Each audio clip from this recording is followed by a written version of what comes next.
bueno, en fin, déjame saludar a Jaime Hernández, al querido Jaime que ya llegó también, el querido Jaime Hernández, décadas de periodismo como corresponsal de guerra, como corresponsal mexicano en el extranjero, fundador y conductor de su espacio en YouTube. A las 2 de la tarde puede ver aquí en YouTube Tiempo de la Ciudad de México, no apto para cínicos, y también parte fundamental de estos esfuerzos de Sin Censura. Querido Jaime, buenos días.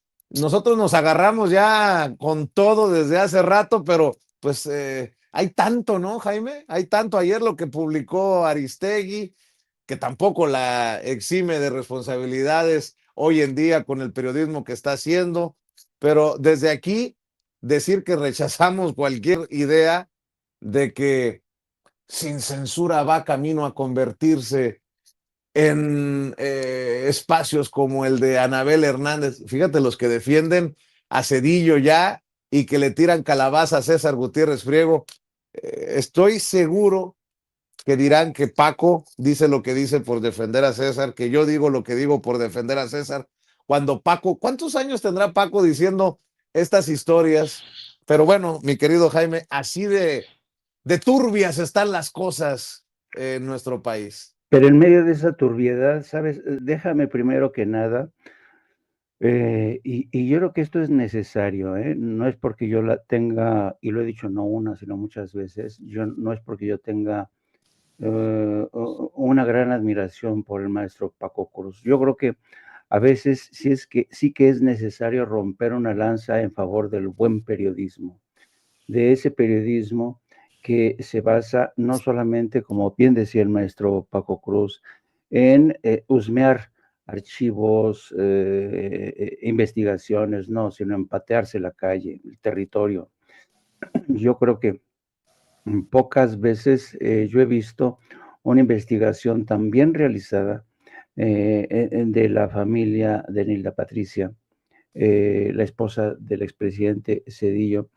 Y yo creo que lo que ofrece el maestro Paco Cruz, sin haberse sentado nunca con César Gutiérrez, es una radiografía del poder que llegó a concentrar la primera dama, de la esposa de Ernesto Cedillo, y es también una prueba contundente de cómo el poder judicial, el poder político, todos estos conspiraron para silenciar los vínculos de la familia de Ernesto, de la esposa de Ernesto Cedillo, y ahora nos van a decir que Ernesto Cedillo no sabía nada de estos vínculos.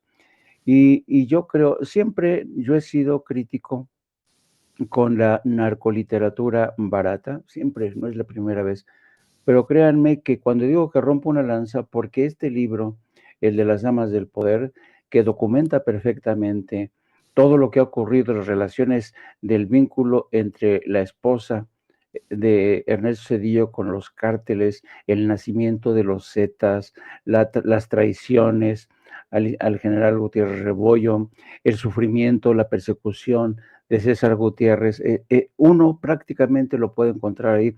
Yo estaba viendo ayer por la noche este video que pusieron Manuel Pedrero y nuestro querido César Gutiérrez, entregándole las cintas a Manuel para que las resguardara en caso de que le pase a él. Y yo, ya sabes, en este efecto que tenemos, yo dije, yo ya sé que hay en esas cintas, yo ya sé.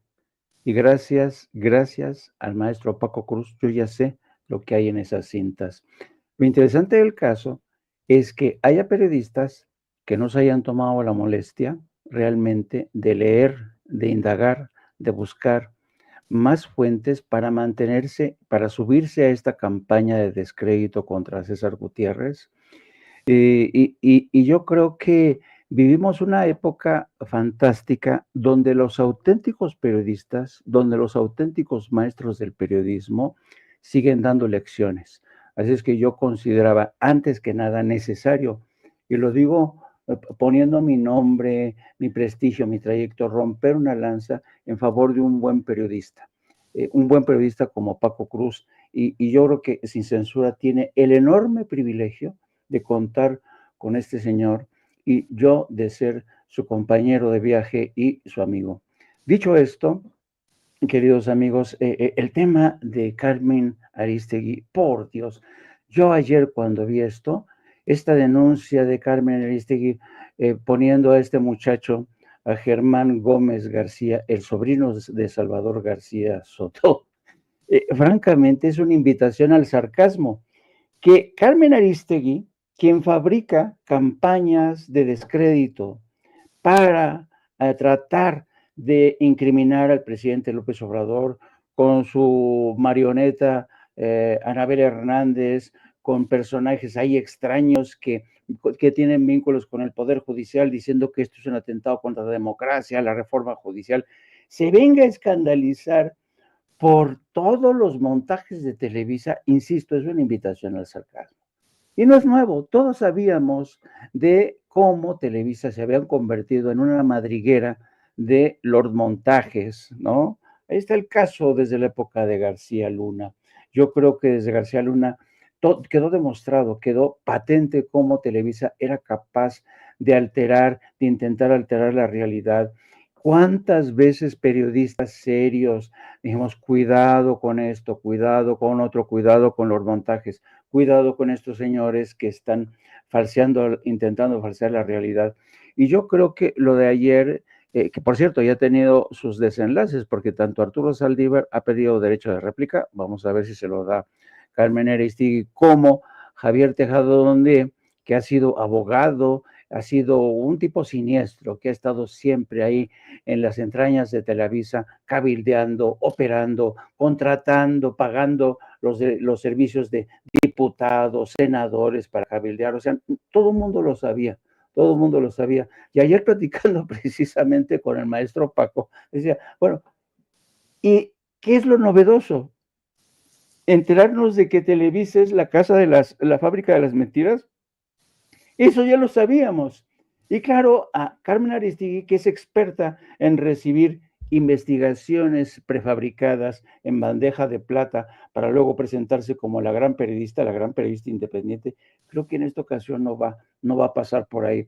Creo que esto deja en evidencia qué tan podrido, jodidamente podrido, están estas compañías de información que durante mucho tiempo se dedicaron a lanzar campañas de descrédito para tratar de serrucharle el piso a líderes políticos como Andrés Manuel y ahora a Claudia Sheinbaum, con el fin de hacer avanzar su propia agenda empresarial.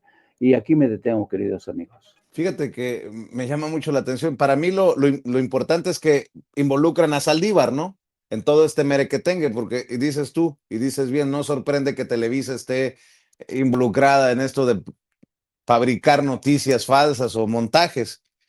También me llama mucho la atención, decía mi nana, no hay que ponerse el guarache antes de espinarse.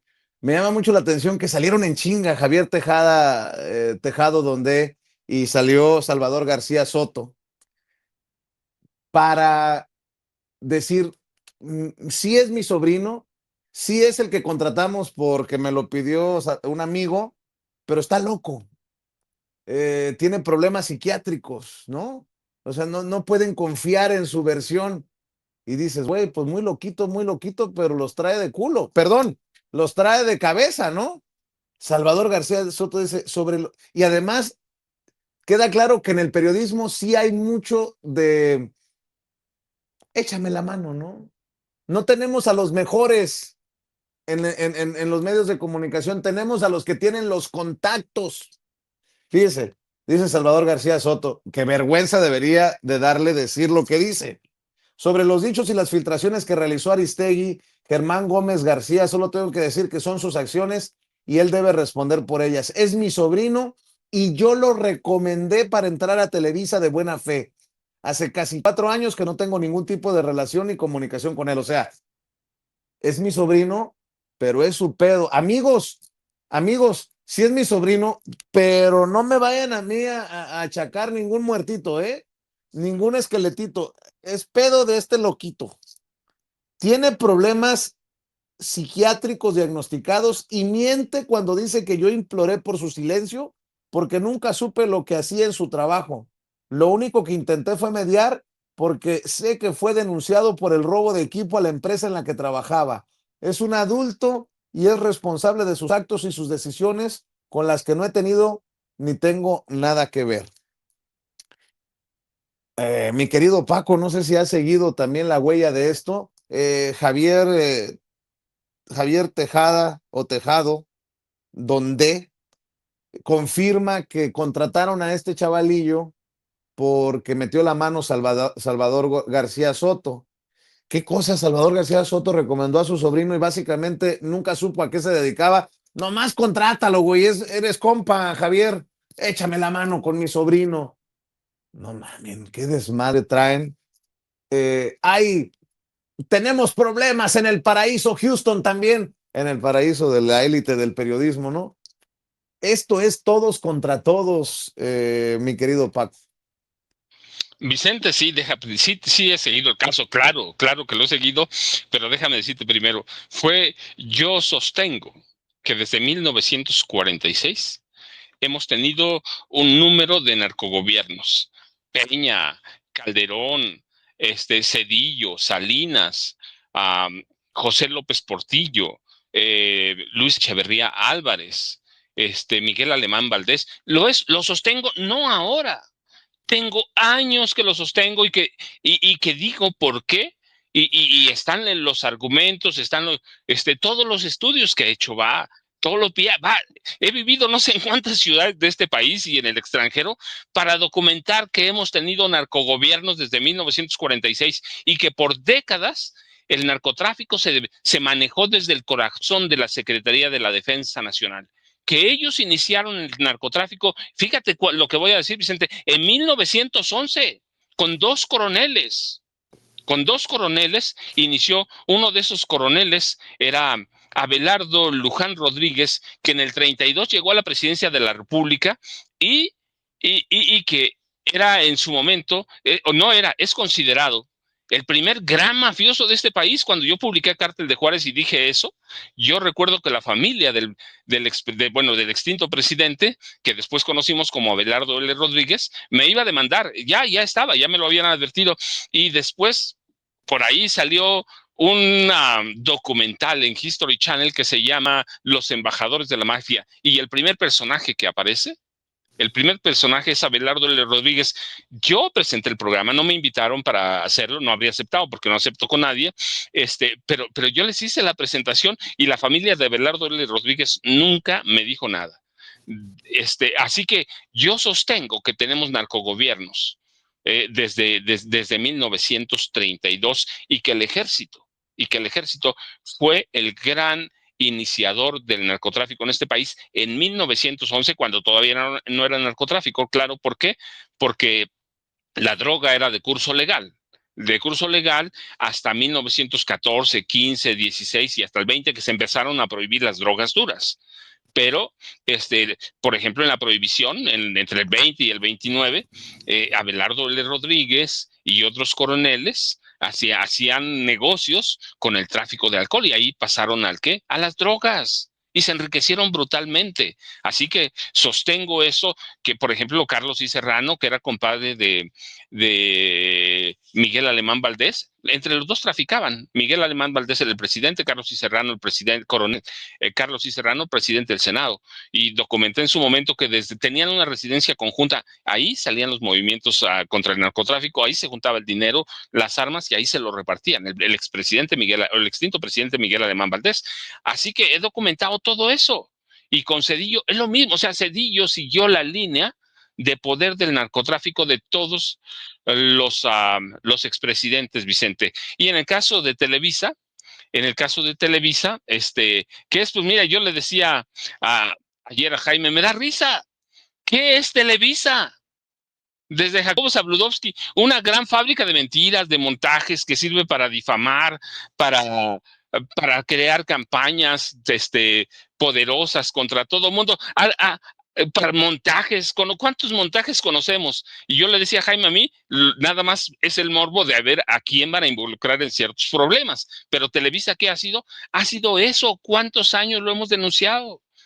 Una televisión que produce programas de porquería, que produce eh, mentiras, que ocultó gran información, la matanza del 68, en Tlatelolco y toda la guerra sucia, el 71, es decir, Televisa es eso. Entonces ayer, la verdad, lo confieso, sin quitarle la seriedad que tiene, le decía a Jaime, me da risa. Me da risa. ¿Por qué? Pues porque Televisa es eso, una gran fábrica de mentiras, de fabricar a declaraciones, de fabricar campañas para difamar a políticos que no le agradaban, de tumbar gobernadores. Es decir, Televisa estas grabaciones, esta información que le pasaron a Carmen, pues honra a Televisa. Eso ha sido Televisa toda su vida. Así que para mí, yo le decía a Jaime, verdaderamente hay algo diferente. No, lo que pasa es que para mí es una campaña para atacar a ciertos personajes. ¿Sí? Como Arturo Saldívar, Lelo de la Rea, es decir, hay un ataque claro, montado ahora en un departamento extraño, ¿sí? Que creó Televisa. Televisa no necesita crear eso. Televisa miente abiertamente, miente, tergiversa, difama. ¿Cuándo ha sido diferente Televisa? Digo, va a vender mucho, va a hacer mucha información, pero verdaderamente, verdaderamente hay algo diferente. No, nada más hay que ver a los personajes que van a atacar ahí. El primero fue el ministro en retiro, Arturo Saldívar Lero de la Rea, pero Televisa es lo que están haciendo en esta investigación especial, en este Televisa Leaks, es lo mismo que ha hecho Televisa, pero dándolo ya ahora por otro lado, porque no se atreve a publicar abiertamente denuncias o fabricación de acusaciones de abuso sexual infantil, ¿sí? Pederastia.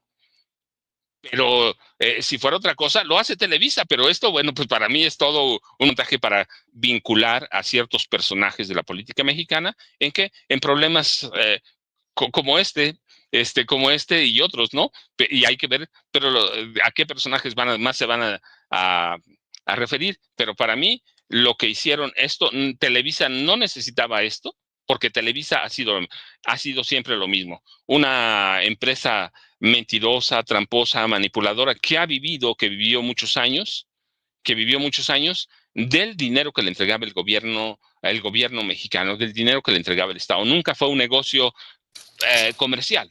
Fue un negocio político que nació de la política con Miguel Alemán Valdés, Vicente. Para mí es eso, y nada más ahora están creando esto. ¿Para qué? Para decir, miren, Televisa creó esto. Pues si Televisa lo ha hecho siempre, Vicente. Así que para mí, pues es una cortina de humo para destapar sus investigaciones. Una Jaime también. pregunta. Híjole.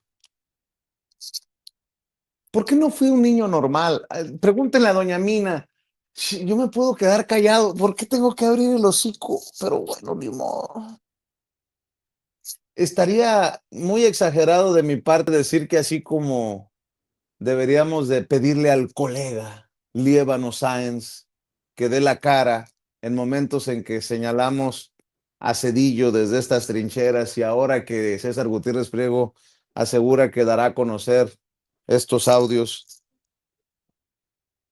deberíamos de pedirle la opinión a Juan Ramón de la Fuente, hoy canciller y en su momento eh, miembro del equipo de Ernesto Zedillo, o a Esteban Moctezuma Barragán, hoy embajador de México en Washington, quien fue, si recuerdo bien, secretario de Gobernación con Ernesto Zedillo, en tiempos en los que se negociaba o se intentaba negociar con el Ejército Zapatista de Liberación Nacional.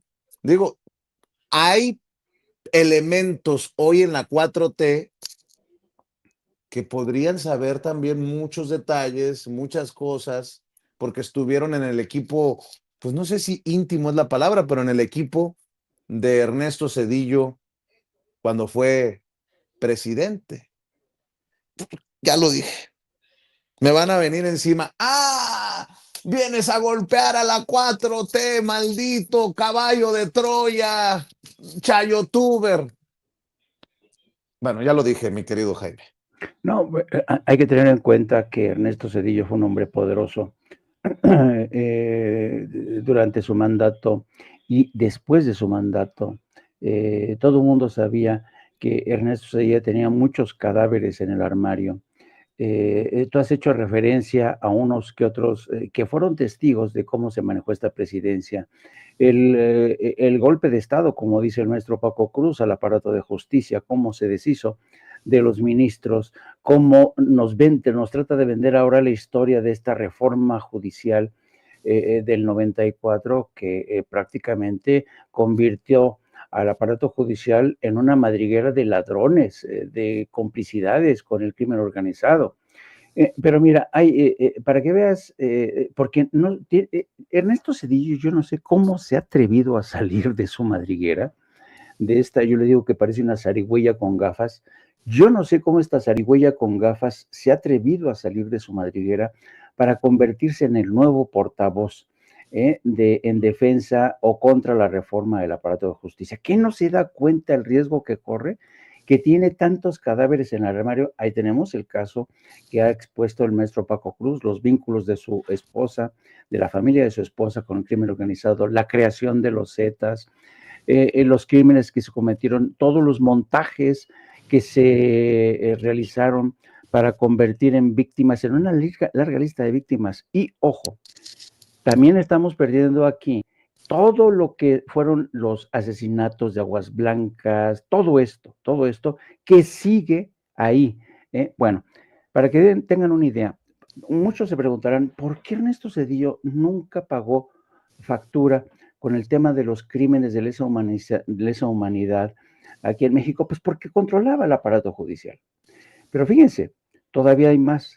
Cuando mucha gente se dio cuenta de que no podían ir contra Ernesto Zedillo aquí en México porque él controlaba el aparato judicial, hubo varios bufetes de abogados en Estados Unidos que intentaron precisamente presentar en Estados Unidos esta causa por delitos de lesa humanidad, lo ocurrido en Aguas Blancas, estos asesinatos que nunca se han esclarecido.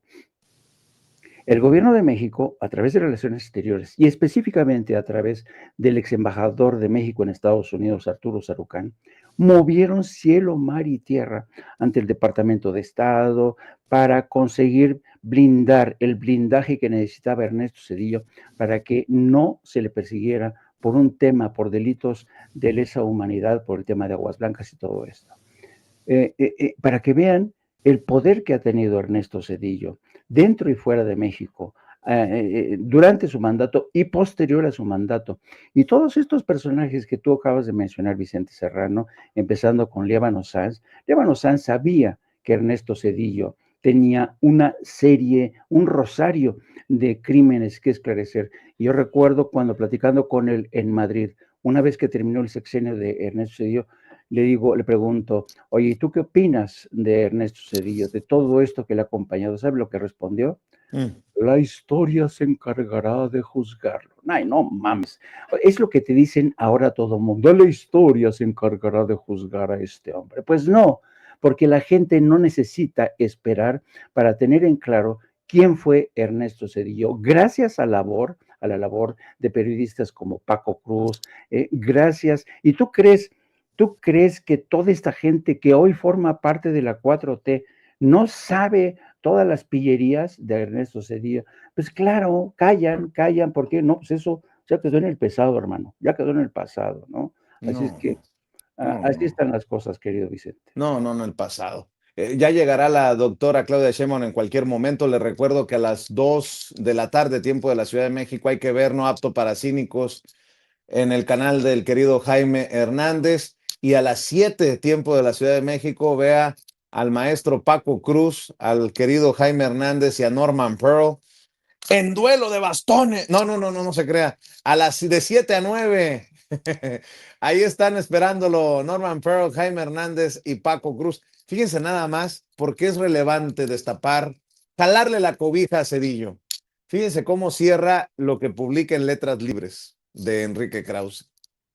Para considerarse democrático, una nación debe tener Estado de Derecho, elecciones libres y competitivas, división y equilibrio de poderes, un poder judicial independiente y profesional, garantía y respeto a los derechos y libertades civiles, acceso a la información y transparencia, con efectiva rendición de cuentas y respeto a la participación y representación política, incluyendo las de las minorías. Todo esto lo están destruyendo el actual gobierno y su partido. Sin esos componentes esenciales, no puede hablarse de acatamiento a la soberanía popular, pues esta solo existe en la democracia. Por tanto, cuando la presidenta nos dice que México está por convertirse en el país más democrático del mundo, tristemente nos está mintiendo a todos los mexicanos. Que no nos engañen, nuestra joven democracia ha sido asesinada. No, pues yo, como en broma a veces digo, yo chingo a mi madre, vamos a apagar las luces y vámonos. Ahora resulta que este resucitado de la oposición nos quiere dar lecciones cuando tiene la cola embarrada de... No, pues no. Para cerrar, Paco, un comentario. Vicente, al gobierno de Ernesto Zedillo le falta mucho. Ernesto Zedillo es un criminal y deshizo este país literalmente hablando, así que hay que hablar de él siempre porque además dejó este país endeudado para siempre, literalmente hablando, con el FOBAPROA. Asesinados los indígenas en su gobierno, en su sexenio, asesinados y reprimidos los que se atrevieron a levantar la voz. Jodido el pueblo, habla de soberanía popular, cuando al pueblo le ensartaron el FOBAPROA, le quitaron sus ferrocarriles, que no mames, así como le dijiste a Líbano Sáenz, Jaime, que no mames. Paco, antes de ir con Jaime y cerrar, tus redes sociales, maestro. Sabes, Vicente, @ Paco Cruz Jiménez en X, Francisco Cruz Jiménez en Facebook, y aquí nos vemos al rato, Vicente, porque va a estar Pepe, así que nos vemos al rato. Claro Con que Pepe sí, Rebeles. con Pepe Rebeles en la mesa. También nos va a acompañar César Gutiérrez Priego más tarde. Sobre todo, revise Las Damas del Poder, el más reciente libro del maestro Paco Cruz, en el apartado de Nilda Patricia, la ex primera dama, esposa de Ernesto Zedillo. Cada vez más actual el trabajo del maestro Paco Cruz, así como le he recomendado García Luna, el señor de la muerte por el caso de Genaro García Luna, y cada vez que abre la boca a Felipe Calderón, ahí se los recomiendo. Mi querido Jaime, ¿con qué cierras tú? Pues con un llamado cordial a quien se quiera poner el saco. No cometan el error, queridos comunicadores y periodistas, de ponerse o de sumarse al mismo equipo de Mario Vargas Llosa, que decía que Ernesto Zedillo era un hombre que procuró un modelo de transición a la democracia en México, un hombre que se merecía tener una estatua en México. Por favor, comunicadores, periodistas, no se pongan del lado de Mario Vargas Llosa para tratar de engrandecer a un criminal, a un ladrón, a un expresidente que tendría que estar tras las rejas. Yo con esto cierro. Un abrazo, mi querido Paco, y un abrazo a ti, querido Vicente. @Jaime Journo, @Jaime Journo en Twitter o en X, Jaime, y a las 14 horas, 2 de la tarde, tiempo de la Ciudad de México, en No Apto para Cínicos. Gracias, maestros. Seguimos avanzando, seguimos en este espacio libre. Ceci, por favor, póngame la pantalla, mi querida Ceci. Ya no sé qué le picó Ceci.